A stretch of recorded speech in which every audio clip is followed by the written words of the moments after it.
仍然係講個母音 A， 有4個字你肯定識嘅。我哋喺香港學埋嗰啲所謂正宗英國嘅讀法咧，就係咁嘅。聽住啦 ，A 讀 R，count、plant、last、pass。喺香港咧，我哋經常接觸到美國人聽美國嘅口音，佢哋中意將個 A 讀 A 嘅讀成 can't、plant、last、pass。有學生問：如果我哋同英國人交談嗰陣時，將個 A 讀 A 會唔會有問題咧？肯定冇啊嚇！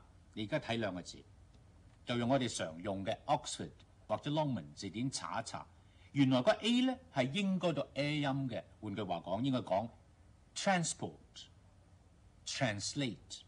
再揾本專講讀音嘅字典，又發現咧，除咗 A 咧，仲可以讀 R。